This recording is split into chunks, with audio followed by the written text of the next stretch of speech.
Pay the rent or get out. That's what my son-in-law barked while slapping a pink 3-day notice onto the oak door I sanded by hand back in 1998, the same door my wife used to polish every Thanksgiving. He said market rate like he was quoting scripture. $1,800 due by December 1st, or I could pack my memories into boxes and roll them to the curb. I let the kettle finish its quiet rattle on the stove and stared at the magnet holding Maya's wedding photo from June 12, 2021, her smile trying to stretch over a life that hasn't gone the way she promised me it would. Before we continue, please subscribe to the channel and tell us where you're listening from. I didn't raise my voice. I reached for the counter where my 2025 property tax receipt, 326, paid March 15, sat beside the 2011 warranty deed, with my name in black ink and a coffee ring dark as a bruise. Receipts, I told Evan. Show me receipts. He smirked into his phone camera, recording some puffed-up tip for his followers. New rules, Dad, he said, like I'd agreed somewhere to let a boy who still smells like hair product teach me about rules. He turned to go, and that's when I noticed it, a shiny duplicate key on his fob. He jingled it on purpose, the way a cat flicks its tail before it scratches. Inspection in 48 hours. He tossed over his shoulder, already posing his jaw for a selfie on my porch. When the door shut, the house exhaled with me. Old joists, radiators clicking to life, the sweet trace of lemon oil in the wood I fed for 3 decades. I lifted the pink notice, felt the cheap paper snag against my thumb, and slid it under the weight of the cast-iron skillet my wife swore made biscuits taste like Sunday. In the bathroom mirror, I looked at the lines time drew since I paid this place off in May 2016. There are men who roar when someone challenges them. I've learned where the real roar lives. On paper, I opened the firebox, steel warm from the vent, and laid the deed beside my living trust binder. Updated in 2022, the corners soft from being checked too often. A tab stuck out like a flag, authority to convey. I didn't yet know what that could mean for a man like me, but I knew it meant something more than a pink flyer taped to a door. My hands shook, not from fear of Evan, he is sound and swagger, but from the thought of Maya on the other side of his voice. I texted her, "Everything okay?" She replied, "He's stressed, Dad. Just smooth this, smooth this." I read it twice. Then I wrote on an index card in block letters, "Paper beats volume."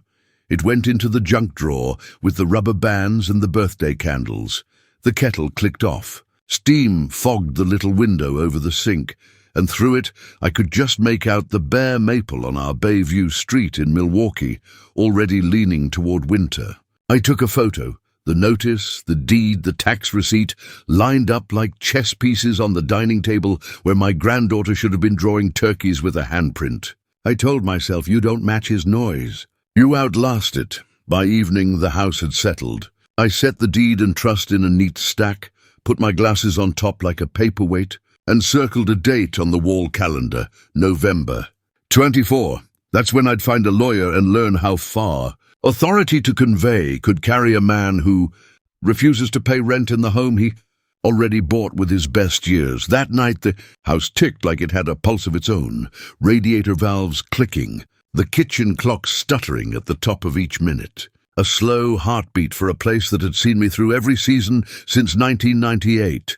I held my mug with both hands and watched steam lift into the bare window over the sink. Out on Logan Avenue, the street lamp cut a cone into the early dark, and the maple out front threw a crooked shadow on the snowless sidewalk. Milwaukee in late November doesn't ask permission to be cold. It just is. I felt that same kind of cold slide behind my ribs, Evan's words replayed without my consent. Pay the rent or get out.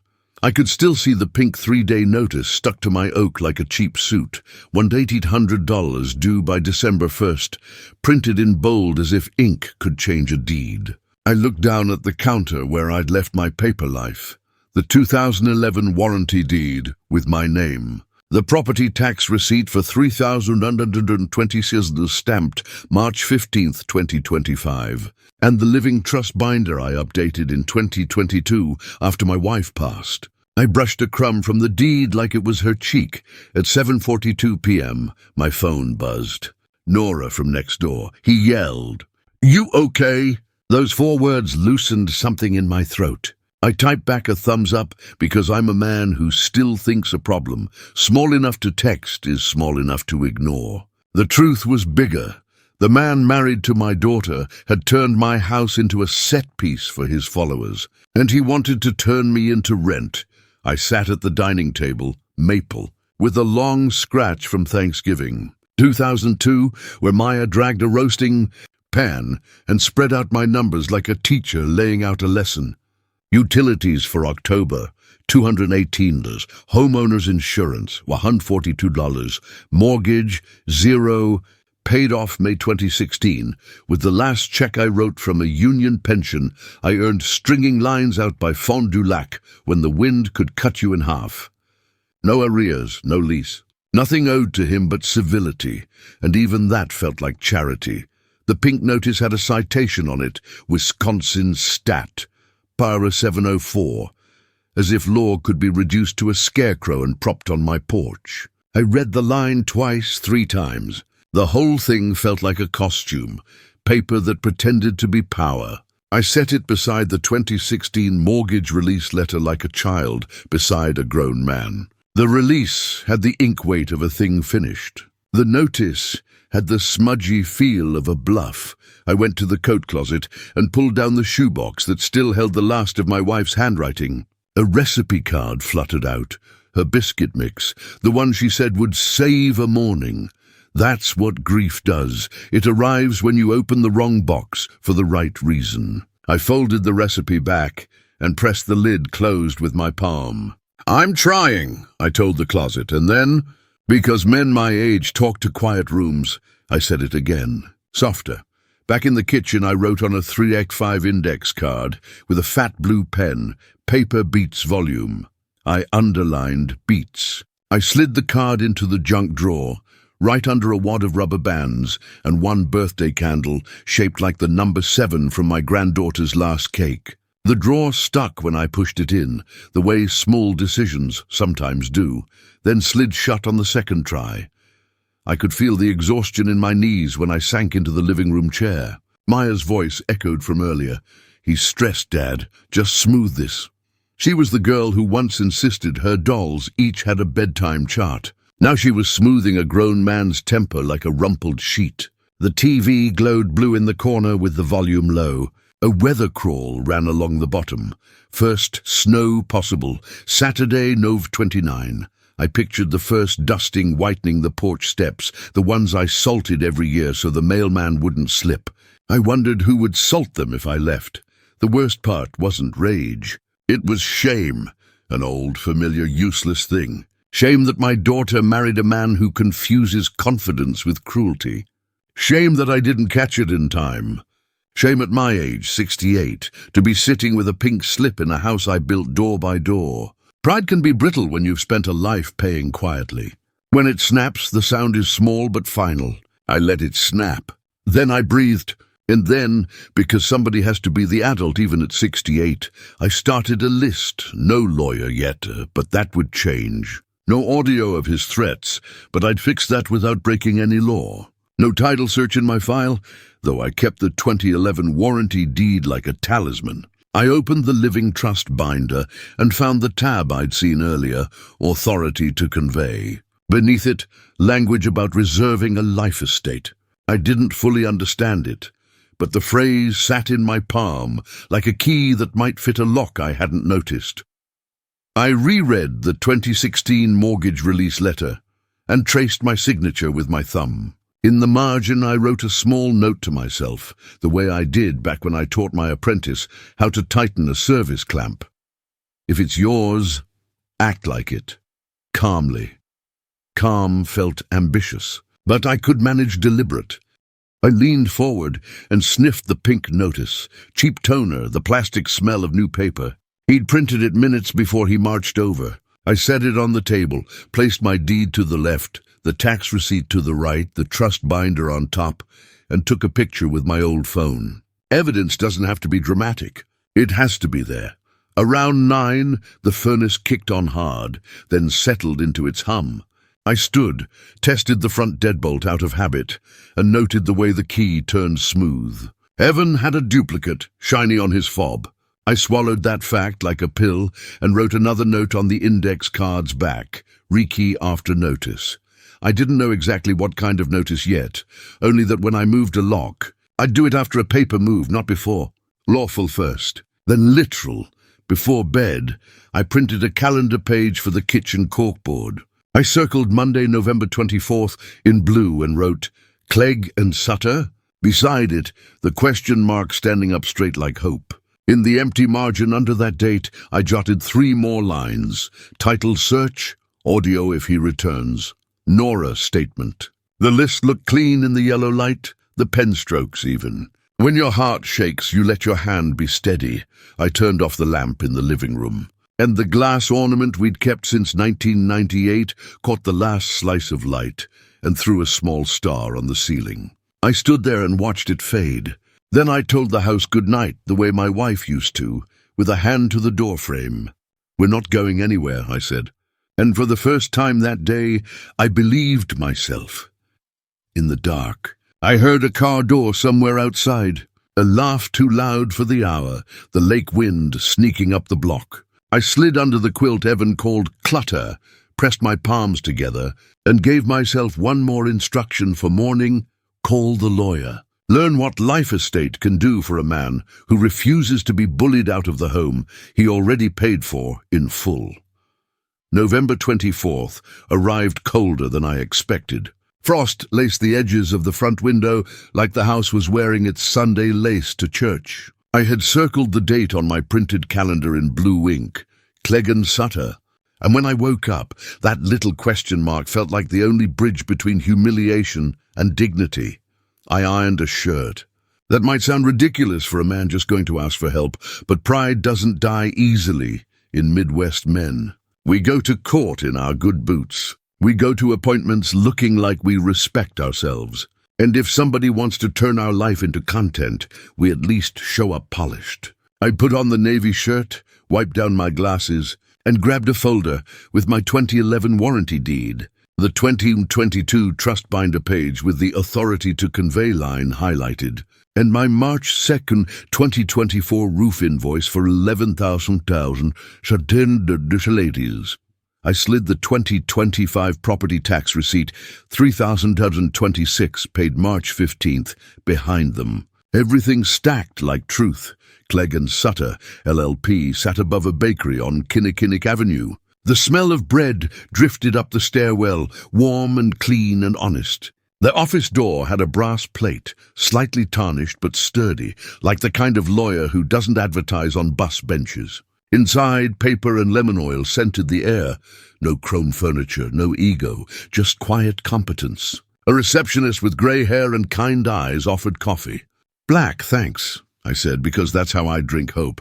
When Mr. Clegg walked in, wire rims, tweed, a voice like gravel softened by honey, he didn't waste time. Tell me what happened, he said, and I slid the pink notice across his desk. He read it once, then twice. He held it like evidence, not drama. You live here how long? He asked. 27 years, I said. Paid off in 2016. I pulled the mortgage release from my folder. He nodded slowly, like ticking boxes in his head. And any lease with your son-in-law? No. Any agreement at all? Only that my daughter married a rooster who thinks volume equals power. One corner of his mouth moved. And you have your deed. I slid it forward. And your trust authorizes conveyance, he said, flipping to the page. Nice planning. My wife, I murmured. We updated it in 2022. His eyes softened. She set you up right. Then he circled a phrase in the trust with a pen. Power to convey with reserved life estate. He lifted his head. You can sell this property to someone who agrees you keep the right to live here for the rest of your life. That ends any attempt at landlord fantasies. The idea hit like warm air after a cold porch. You mean sell, but stay? Yes, legally, permanently. And he can't touch it? No. And if he tries? We file, and we win. I felt something loosen in my chest, hope, measured and lawful. Not revenge through fury, revenge through paperwork. He leaned back. Document everything. Quiet moves, no drama. Have you recorded his threats? Not yet. He tapped his pen. Do legally. Wisconsin is a one-party consent state. But be subtle, and don't provoke. I nodded. I have a PI contact. Retainers $500. Good. Also call Lakeshore Community Land Trust. They buy property, preserve affordability, honor life estates. It's clean, ethical mattered. I'm not out to ruin the world, just reclaim my corner of it. He handed me a printed outline. Court affirmation, quiet title language, life estate explanation. We'll file if needed. Eviction court is light on December 19th. Keep that date open. December 19th. I traced the numbers with my thumb. A finish line disguised as a court date. I walked out holding a plan, not just a folder. Outside, the bakery's window was fogged. Someone inside laughed. Life kept going, even when dignity stumbled. Back home, I set my phone by the hallway plant. Small mic tucked behind leaves. That evening, like clockwork, Evans swaggered in, waving a crumpled rent ledger for $2,800. Arrears, he announced, like a game show host. He didn't notice the phone light pulsing faint green. He didn't notice me noting the mismatched dates. He only noticed himself. Content's better when there's pressure, he muttered, and my stomach turned. He wasn't just trying to squeeze me. He was performing the squeeze. I didn't speak. Silence has gravity when you let it. After he left, Maya texted, "Please just try." He's building his brand. A brand shouldn't require breaking, family. I typed, erased, then only wrote, "I love you." I printed a list and clipped it to the fridge under the Badger magnet. Appraisal by Deck 3 Land, Trust Meeting, Deck 4 Escrow Setup, Deck 6 Certified Notices, Deck 7 Dates. Steps, no panic. Paper beats volume. Before bed, I stood at the window where frost feathered the corners. The block was quiet, street lamps humming. I whispered like my wife used to, "Watch me." Then I placed the deed and trust on the table again, not because I doubted them, but because I wanted to end the day touching certainty. The house breathed with me. Winter approached, and for the first time since that pink notice hit my door, I felt something stronger than anger. Direction. December 3rd came with a sky the color of pewter and the kind of cold that makes your knuckles ache before you finish tying your boots. I stood on my front porch with my hands in my coat pockets, breath fogging the air, watching the appraiser. J. Mertz, knit cap pulled low, walked the perimeter with a clipboard. She paced, measured soffits, crouched to look at foundation mortar, nodded to herself like she knew exactly what she was doing and didn't need to prove it to anyone. I liked that about her instantly. Quiet competence is its own kind of thunder. Inside, she ran her hand along the banister I refinished back in 2008, admired the original stained glass over the landing. "Solid bones," she said. "Rare now." "Built for a life, not a flip," I replied. She smiled and left an envelope on my dining table. Cream paper, crisp corners.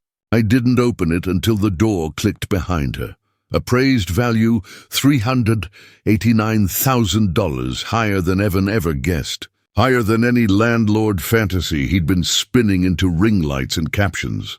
I set the report beside my 2025 tax receipt and the 2011 deed, took a picture. Evidence isn't just for court, it's for memory. Proof that I didn't imagine all the years I poured into this wooden brick. At 2:15 p.m. the next day, Deck 4, I sat in a modest office at the Lakeshore Community Land Trust. No marble, no ego. A pot of coffee, file folders, and a woman with a cardigan buttoned to the top, the kind who looks you in the eye when she shakes your hand. "We purchase so people like you stay in their homes," she explained. "You keep a life estate. We hold title and ensure long-term affordability. So I don't pay rent." "You don't pay rent," she repeated, like the universe finally speaking my language. "And my daughter, if she ever needs to come home, she visits her father like anyone else visits family," she said gently. "You remain rooted." A word I felt in my sternum.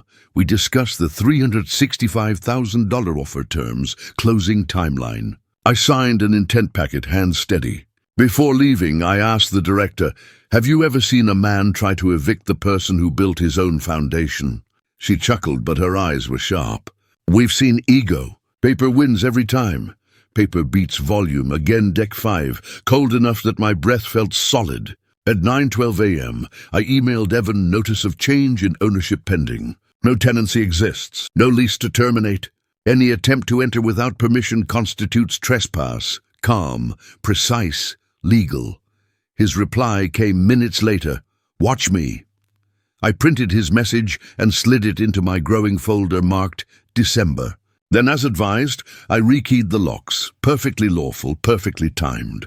The locksmith handed me 2 fresh brass keys. They felt like justice cooling in my palm. That evening, I knelt by my hallway plant and retrieved the phone mic. The little green dot winked at me. I played the last recording through one earbud. Evan's voice filled my kitchen. "Stay neutral for the algorithm, babe. Let him sweat." Maya soft. "It's my dad." His reply low and careless. "The pressure plays well. A knife doesn't need to stab to cut. Sometimes it just needs to be spoken." I paused the recording, stared at the stove. The kettle reflected a warped version of my face, lines deeper this week than last. I wasn't angry at Maya. I was angry at the world that made her believe neutrality was safety. I saved the audio, labeled it plainly, "Hallway recording Nov 29, and backed it to a small USB the PI had given me. He texted shortly after, "Captured clean. Timestamp intact. Stored off-site. Efficiency is a prayer answered deck 6. I walked into First County Title and watched the escrow clerk slide a confirmation letter across the counter. $10,000 earnest money received. A real transaction. A real foundation under my feet. I tucked the receipt behind my deed copies and paid $312 in filing fees. Card sliding across the machine like a final punctuation mark.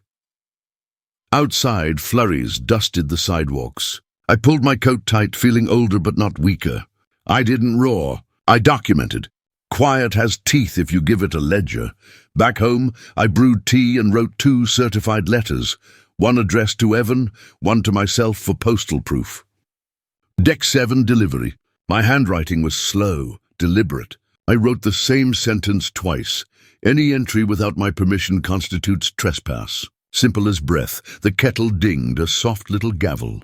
I poured water over a tea bag and watched steam lift, curling like a blessing from a world that rewards patience. Before bed, I stood in the doorway of the dining room, looking at my paperwork lined like soldiers, deed, trust, appraisal, escrow, receipts. Not a weapon among them, just truth.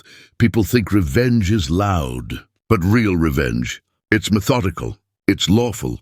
It's the quiet confidence of knowing the house always wins, especially when you built the house. I turned off the lights one by one, whispered into the stillness, "Your move, Evan," and went to sleep in the home I already owned, twice over, now that paper had risen to meet pride. December 7th began with sky the color of dishwater and air sharp enough to sting the tips of my ears when I stepped outside. I carried 2 certified mail envelopes in my coat pocket, the one to Evan, the one to myself for proof, and walked to the post office like a man placing chess pieces instead of stamps. The clerk, a woman with silver hair and a packer's lanyard, weighed them and slid the green return cards forward. "Want tracking?" she asked. "Absolutely." She stamped the cards, Deck 7, 10:06 a.m. There's a sound the stamp makes, firm, final, unbothered. It might as well have been a judge clearing their throat. Snowflakes began to drift as I stepped back outside. They weren't committed yet, just scouts checking if Milwaukee was ready.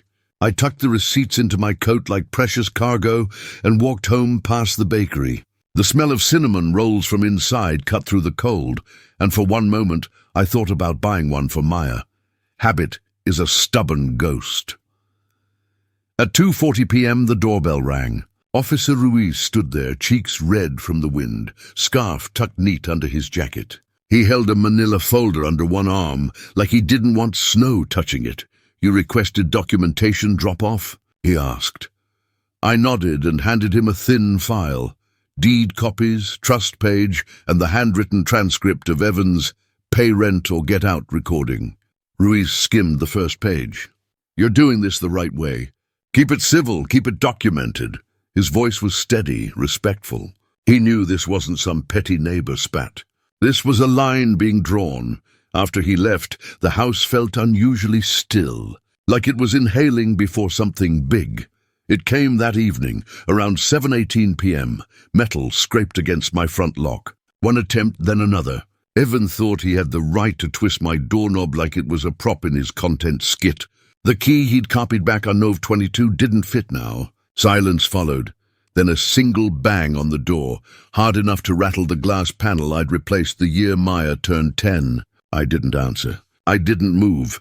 I watched the shadow through the curtain, tall and sharp, like ego in human form. He didn't speak. He just slipped a paper under the door and walked off. When his car engine revved, the house let out a quiet creak. As if relieved, I bent down and picked up the sheet, 48-hour inspection notice. The logo at the top wasn't from any property management company. It was his Instagram handle in cursive gold. Influence masquerading as authority. I took a photo of the notice beside my 2016 mortgage release letter, the contrast almost funny, if it wasn't sad. One was a document of freedom. The other was a tantrum printed in Canva. My phone buzzed. Email notification. Subject, complaint received. From Milwaukee Realtor Ethics Board. Message, we have opened a preliminary review. I exhaled through my nose, slow. A cold kind of satisfaction pooled low in my stomach. Paper beats volume. I forwarded the email to Clegg and the Land Trust Director. No commentary. Just a breadcrumb in the trail. At 8:03 p.m. my phone lit up again. Maya, can we all talk on deck 10? Maybe sort this. I typed yes, but neutral ground. I suggested Nora's porch. 6 p.m. not in my house. And not in theirs. Neutral like good chessboards, she replied. Okay. I stared at her bubble for a long second before setting the phone down. Parenting adult children is a delicate business. Loving without enabling, guarding without smothering. I didn't want Maya caught between a man who uses conflict as currency and a father who refuses to bow to it. Desks 8 and 9 passed in quiet industry. I scanned every utility bill for the year, each one showing my name, my payments. I printed them and stacked them in a labeled folder. Proof, utilities paid. On another sheet I wrote, no arrears. No lease, no tenancy. Proof isn't drama. It's a quiet stack of facts. I put the hallway mic away. Job done. Evidence captured. I cleaned the porch railing the way I do before holidays. Habit again. The kettle whistled. I drank tea and listened to the hum of the refrigerator, the sigh of the furnace. The world settling into winter. On December 10th, 5:58 p.m. I walked to Nora's porch carrying 2 mugs. Hot chocolate this time.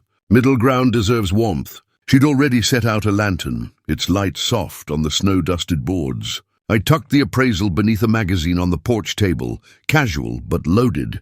At 6:05, I saw headlights, footsteps, voices. The temperature dropped another degree. This wouldn't be winter's cold.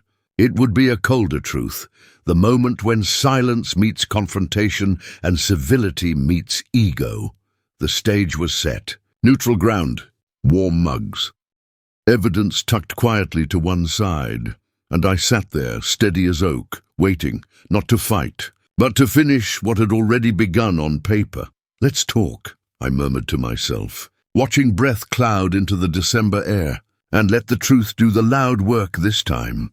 The porch light threw warm halos onto Nora's snow-dusted boards, the kind of soft glow you see in old Christmas cards. It would have felt peaceful if not for the tension riding the air, like static before a storm.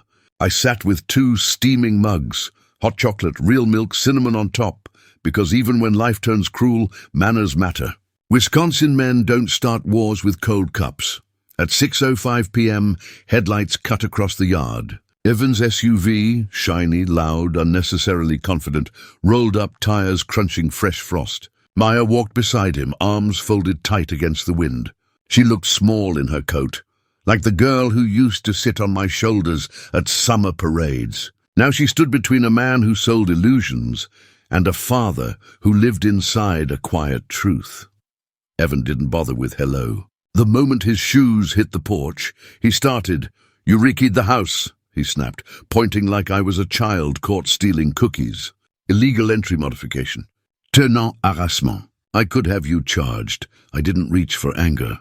I reached for paper.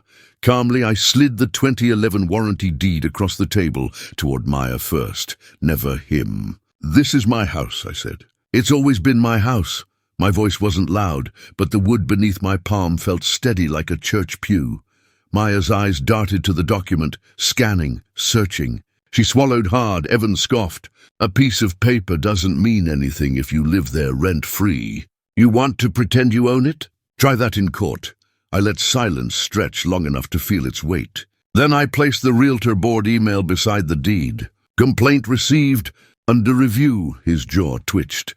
"You think you can threaten me with some petty form?" he said, voice rising. "I am building something. I make content. I teach financial reality. You teach pressure," I corrected softly. "For views," his nostrils flared. Maya looked away. Next, I placed the appraisal from Deck 3 down, $389,000 in bold type, staring up like truth carved in stone. "And here's reality," I said. "This house is worth more than your ego dreamed." He tried to laugh. "So what? You still owe—" I added the printed audio transcript. "Content's better when there's pressure." He froze mid-sentence. The wind seemed to pause too, like nature leaning closer. "You recorded me?" His voice cracked somewhere between outrage and panic. "I documented harassment." I didn't blink. "Legally." He called me desperate. A dinosaur, old. I let him flail, let him tremble under his own volume. Then gently, almost kindly, I laid down the final card. "I sold the house, Evan." His mouth fell open. "You what?" "I sold it to the Lakeshore Community Land Trust. Papers in escrow since Deck 6. They hold title. I'd retain a life estate. You cannot be my landlord because I am not your tenant. And soon, legally, you won't even be related to the owner of the land you thought you controlled." The porch went still. Even the wind sounded cautious. Maya blinked like she'd been punched by daylight. "Dad, you sold the house." "I sold the land," I corrected. "I stay for life. I don't pay rent. I don't get evicted ever." Evan laughed too loud, too sharp. "A senile stunt. A pure tantrum. You think paperwork saves you?" Nora, who'd been silent near the porch swing, cleared her throat. She stepped forward, wool scarf tucked under her chin. "I heard you yell on Nov 20, she said simply. "I'll put it in writing." Already notarized, she held up a folded page. A small, neat paper. A nail in a coffin made entirely of receipts. Evan's face drained. His breath came ragged and visible in the cold. He looked at Maya for backup. She didn't move. Her eyes glistened. Confusion tangled with something heavier. Realization.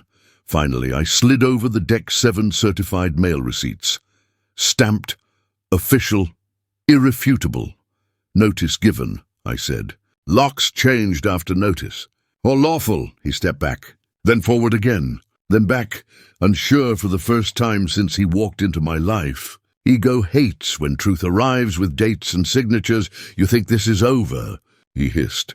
"It's over December 19th, I replied. "Room 303, judge will finish the rest." His breath hit the cold air in angry clouds. He stormed down the steps, slipped slightly on the snow, recovered, and slammed his car door hard enough to shake the branches overhead. The SUV peeled off, tail lights blurring into the dark like a warning shot losing power. When he was gone, Maya exhaled a shaky breath. "Dad, why didn't you tell me?" "Because dignity doesn't negotiate," I said. "And because I didn't want you choosing sides in a war I didn't start." She nodded slowly, eyes glossy. "I just wanted peace." "So did I whispered. "Sometimes peace comes after paperwork." Nora put a hand on my shoulder. "Room 303, she murmured. "We'll be there." The snow began to fall harder then, soft flakes catching the porch light, gentle as grace. I sipped the mug that had gone lukewarm, but felt more warm inside than I had in weeks. I texted Clegg, "We're a go." His reply arrived seconds later. "Bring original deed, trust page, appraisal, escrow letter, audio, police memo. See you 12/19, December 19th, not a battle." A conclusion. I stayed on that porch long after they left, watching snow settle on railings and plans settle into place. The quiet was the loudest victory of all, because the truth doesn't need noise when the finish line already has your name printed on the documents. This wasn't rage, this was readiness, and the courtroom door was already opening. December 19th arrived with a grey sky and a silence that felt rehearsed. Winter has a way of stripping things down to their core. Trees, streets, people. Milwaukee in December doesn't sugarcoat. And neither would I. I woke before dawn, not from nerves, but from purpose. I boiled water, poured it over coffee grounds like I'd done every morning since 1989. The steam rose slow, disciplined. I pulled out my folder. Deed, mortgage release, trust page, appraisal, escrow confirmation, certified mail receipts, audio transcript, Officer Ruiz's memo, Nora's notarized statement dated Deck 12. Each piece of paper felt like a brick. Not one for building walls, one for building foundation. At 8:12 a.m., I locked the front door and tested it twice. Old habits don't die. They wait in the hallway like loyal dogs. I put my coat on, scarf tight, gloves in my pocket. The street was quiet, cars dusted with frost. My breath looked like little truth clouds in the morning air. The courthouse downtown stood stern and heavy against the winter sky, columns that had seen decades of people trying to claw back dignity. Room 303 was taped on a paper sign beside the door. As though justice didn't need a plaque to do its work, Evan arrived at 8:55, late enough to feel disrespectful, early enough to pretend confidence. He wore a camel coat, hair sculpted, phone in hand like a shield. He paced the hallway, rehearsing lines for an audience who wouldn't be here, except Maya, who trailed behind him with a face full of sleepless questions. I didn't approach them. I sat still on the wooden bench, hands folded over my folder. Patience has gravity. Loud men trip over it. When the bailiff opened the door, we filed in. The judge, a woman in wire-frame glasses and a black robe thick enough to fight December, sat with a stack of files and the expression of someone who had no patience for theatrics. The clerk called the case. Evan Turner versus Daniel Hayes, eviction proceeding. Evan stepped forward. Chest puffed, voice practiced. Your Honor, this man owes rent. He refused to pay. I served proper notice on November 20th. He illegally changed locks. He's been hostile and non-cooperative. I'm asking for immediate removal. The judge raised one eyebrow, pen poised. And your relationship to Mr. Hayes?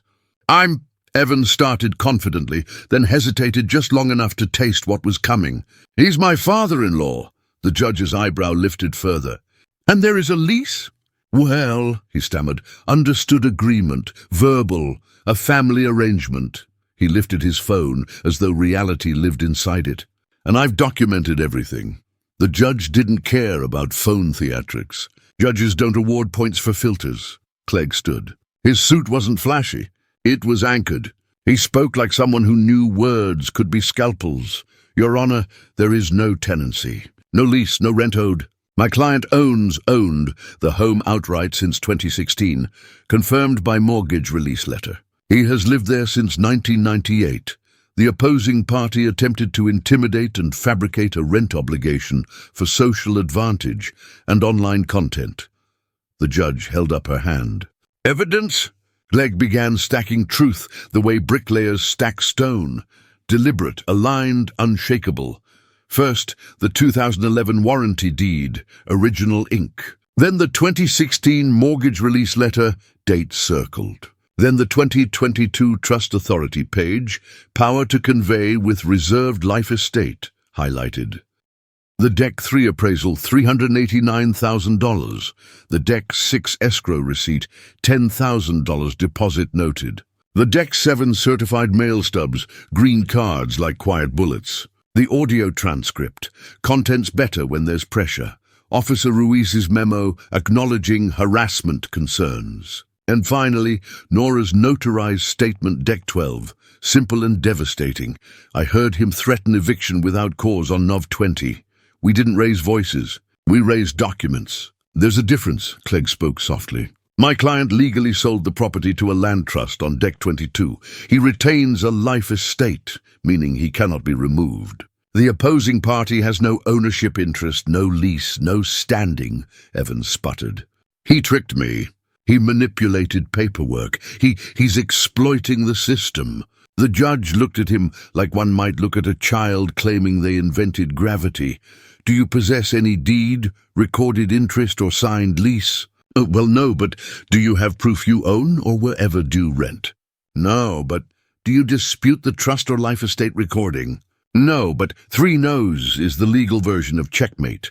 The judge leaned forward. Sir, you cannot evict someone who owns, or in this case legally retains, rights to the home.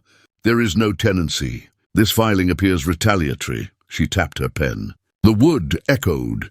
The eviction is denied. With prejudice. The clerk's keyboard clacked like victory drums. The judge continued. Any further interference with Mr. Hayes' lawful residence may result in sanctions or protective orders. Evans swallowed, jaw ticking. Maya stared at her lap, tears gathering like dew. I didn't smile. Revenge isn't a grin. It's a restored heartbeat. Clegg packed papers quietly. He didn't gloat. He didn't need to. He handed me a stamped copy outside, crisp and final, the ink still faintly warm. File the board ethics supplement today, he said, and send utility confirmation once the life estate logs. I will. Evans stormed down the hall, voice sharp but directionless. Maya followed slower, then stopped halfway. Dad, she whispered. I turned. I didn't know, she said, voice breaking. I know, I answered. She stepped forward, held my arm, then let go before her husband noticed.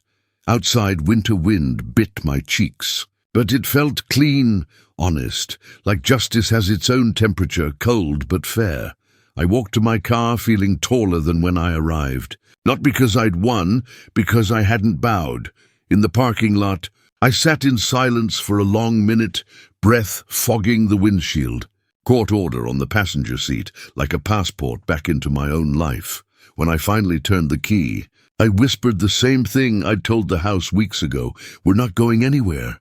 And this time, the universe seemed to nod back. The battle was done. Now came the aftermath, the part where dignity settles into the room, like heat from a well-fed furnace, and the world learns that some men don't break. They document December 20th tasted different. Coffee was still coffee, winter still winter, but the air in my house had weight again. Not the heavy kind that comes before a storm. The grounded kind that comes after one. The kettle whistled low, the heat pipes clinked, and my chair creaked just like always. But there was something new in the sounds. Ownership. Not the kind you sign once and forget. The kind you defend and win back. I emailed First County Title at 9:14 a.m., attaching the stamped court order. No flourish, no victory lap, just quiet confirmation that truth had done what fists and shouting never could. Within the hour, the Land Trust replied, closing confirmed. Deck 22, 10:00 a.m., life estate recorded same day. I stared at the screen a moment longer than necessary. Funny thing, victory doesn't roar. It exhales. I spent the day preparing little things. I organized the appraisal, the escrow letter, and the trust documents back into my firebox, smoothing each page like it mattered, because it did. I set aside envelopes for the utility companies, ready to send proof of the life estate once it hit the books. At 11:15 a.m. on December 22nd, I sat inside the title office again. Same lemon oil scent, same quiet hum of printers and keyboards. The closer slid a thick folder across the table and pointed out where to sign. $365,000 listed at the top, life estate stamped bold in the margins. Not a number I ever expected to see tied to my life. I bought this house for a quarter of that back when a handshake still meant something. I signed carefully, my pen steady. When I finished, the closer smiled and tapped a page gently. You're set for life, sir. A sentence like a warm coat. They handed me the recording confirmation, Lakeshore Community Land Trust on the deed, my life estate memorandum official and unerasable. I walked out holding nothing flashy, nothing framed, just a manila folder of quiet triumph. I didn't go home right away.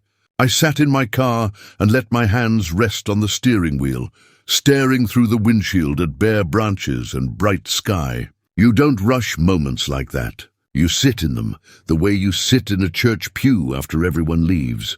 When I got home, I made calls. Utilities transferred under the trust's umbrella account. My tenant of record, your zero rent status confirmed. A legal term, but it felt like poetry. I slipped the stamped court order and the life estate copy into the firebox, right beside my wife's recipe card for biscuits. One kind of nourishment next to another. At 3:47 p.m. my phone buzzed. Evan. His last text, probably the last he'd ever send me. You nuked the asset. No apology. No reflection. Just loss, disguised as anger. I responded with a single picture. The stamped court order laid over the 2016 mortgage release letter.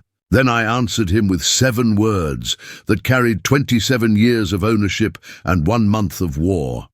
It was never yours to count. The bubbles on his side never came. Silence. For once, he had no audience to perform for.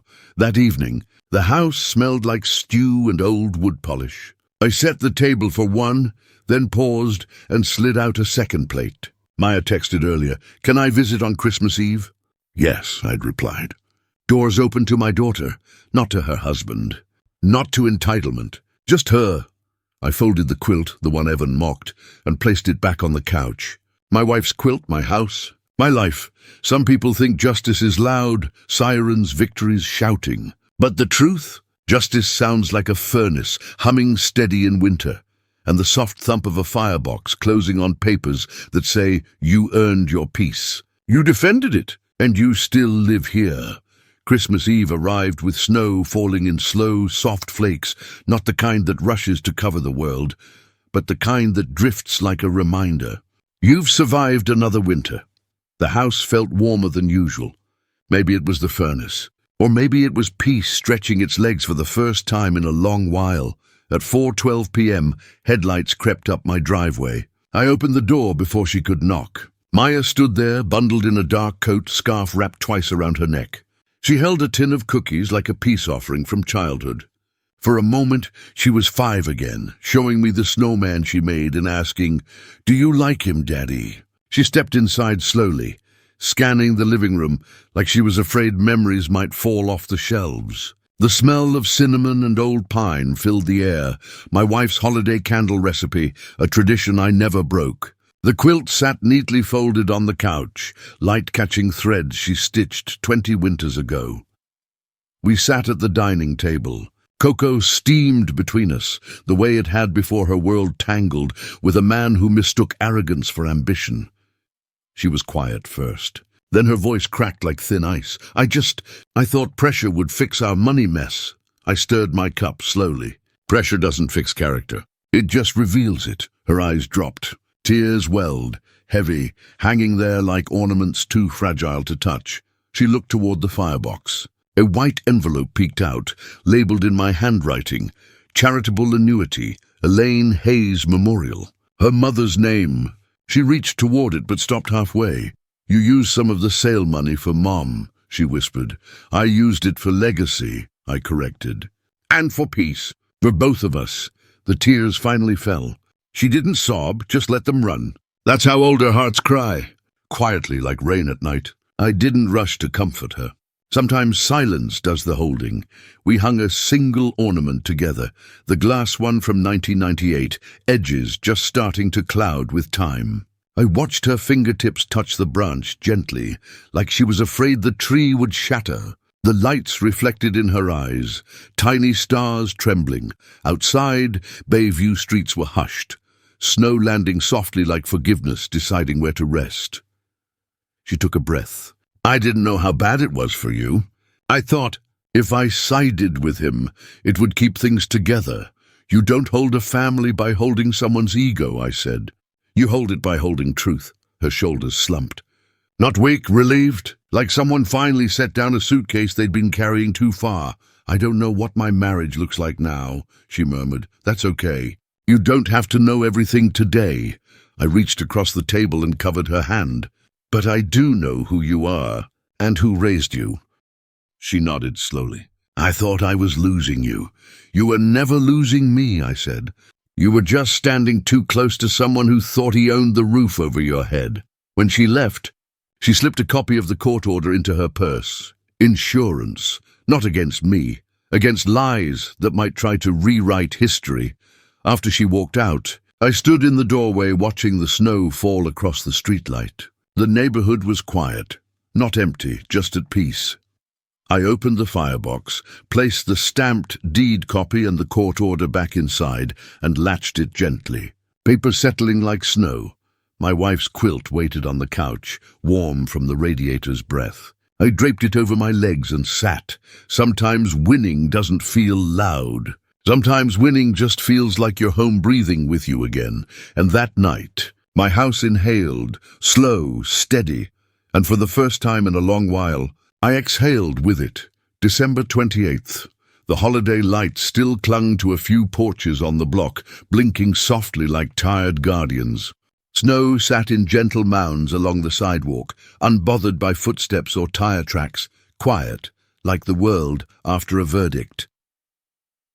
I woke to an email ping. Milwaukee Realtor Board.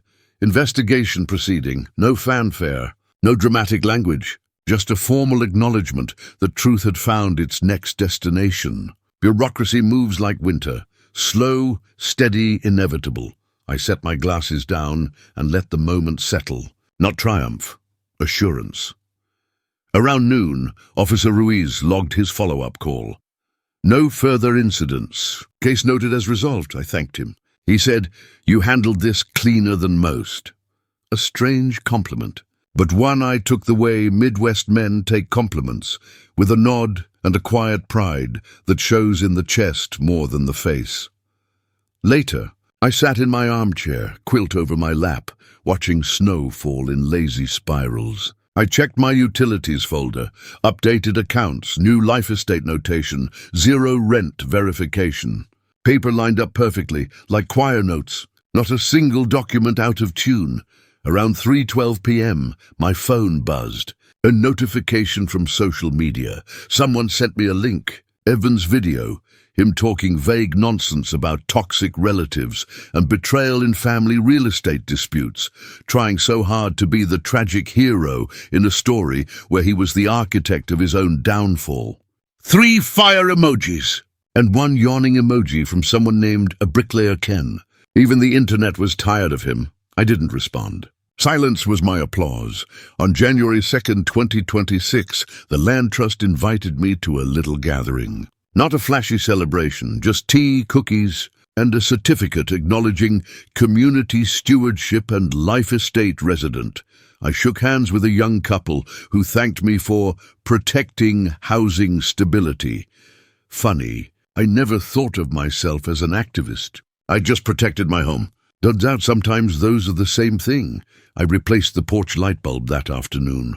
Warm amber glow spilling onto the steps. Simple maintenance, but it felt symbolic. Light restored. Threat gone. Future secure. I oiled the front door, same oak that once held Evan's pink notice like a temporary scar. The grain shone rich and proud again. Wood remembers kindness longer than pressure. That evening, Maya texted a picture, a small apartment, beige walls, no decorations yet. A blank canvas, a life starting over. It's not much now, but it's peaceful, I typed. Peace is enough. Build from there, she replied with a heart. Simple but weighty. Healing doesn't always need paragraphs. I made myself a bowl of soup, carrots, chicken, herbs. My wife used to call soup a hug you can taste. She was right. She often was. After dinner, I opened the firebox again. Same ritual, same reverence. Inside lay the deed copy, the court order, the escrow receipt, and the trust. I added a new card, written in ink, steadier than it had been on November 20th. If I pass, call Clegg. Everything's in place, not fear, preparation. Peace earned still needs protecting. I sat back, quilt tucked around my legs, and watched snow fall outside. Each flake drifted calmly, like it knew the house beneath it was defended. The radiator hummed. The floors creaked their familiar wooden sighs. This house didn't feel like a battlefield anymore. It felt like what it always was, a home, not a stage for someone's ego. Before bed, I whispered into the winter-quiet living room. We're all right now. And the house, in its gentle settling, seemed to whisper back, yes, we are. The lake breeze rattled distant branches. But my roof, my life estate, my legacy held firm. Pressure gone. Peace rooted, and dignity once shaken now stood stronger than any door Evan ever tried to rattle. Tomorrow would come, and I'd greet it like a man who stayed. January 9th. The last of the holiday lights down the block had finally dimmed, and the snow outside lay still and untouched. A white page waiting for a story. But my story, at least this chapter, was already written, signed, stamped, filed, lived. I woke to find a postcard slipped through my mail slot, glossy, simple, community green and white. Lakeshore Community Land Trust, winter newsletter. I turned it over and there it was. My name printed in a small corner under Founding Life Estate Resident. No spotlight, no stage, no applause. Just acknowledgement, quiet and dignified. The way good victories stand. The irony sat warm in my chest. My name printed in a place meant to preserve homes, while the man who tried to oust me tried instead to preserve his image. Funny how life sorts itself when truth is patient. Later, while thinning old files in the kitchen, my phone buzzed. A notification, Evan again. Not a message this time. A new video uploaded. I didn't watch it, but the thumbnail said enough. Him in a coffee shop, serious face, captioned, "When family isn't family." A smaller follower count than before. Comments split between sympathy and eye rolls. And one from Bricklayer Ken, again, humble and deadly. Didn't you get schooled by an old guy with receipts? Sometimes the internet gets it right. I heated water for tea, same kettle that watched this whole war unfold. I stirred honey slow, savoring the quiet. Outside, the mail truck hummed away, leaving my street still and serene. No threats, no pink notices, no ego rattling the porch like loose shutters. The front door, that oak slab I sanded in 1998, glowed softly in the winter light. I rubbed my hand over the grain. Smooth, strong, rooted, would remember storms, and so do fathers. Before I settled in the living room, I opened the drawer where I keep cards and envelopes. I pulled out a cream note card and wrote in my neatest print for Maya, "You didn't lose me. You gave me away once, and I found my way back. You'll do the same." Then below it, in smaller ink, "You deserve a life, not a performance." I placed it on the hall table where she'd see it next time she walked in. Then I folded the quilt, my wife's stitches soft against my palms, and laid it back across the couch. I turned off the lamp. The room softened into dusk, warm even in the hush of January. I walked to the door, fingers brushing the brass handle, solid, familiar, mine, by deed, by trust, and by life itself. I smiled, faint and private, at the memory of Evan's pink notice stuck here like a child's tantrum on refrigerator paper. It held no power now. Not over Wood, not over me. The house breathed its old steady rhythm. Radiator sigh, floorboard murmur, winter settling like a blanket. Peace is not loud. It's learned, earned. And then the final thought rose, simple and clear, like the way truth always sounds once you strip away ego, in families and in deeds. Ink is a boundary that lets love breathe. I locked the door, not in fear, but in completion, and turned toward the quiet evening ahead. My footsteps echoed softly on the hardwood, the same way they always had, in the home no one could ever again try to rent back to me. Some victories roar, mine whispered, and it was enough. Below is your YouTube description plus hashtags plus video tags, English, suspense tone, no full story reveal, climax and tension only.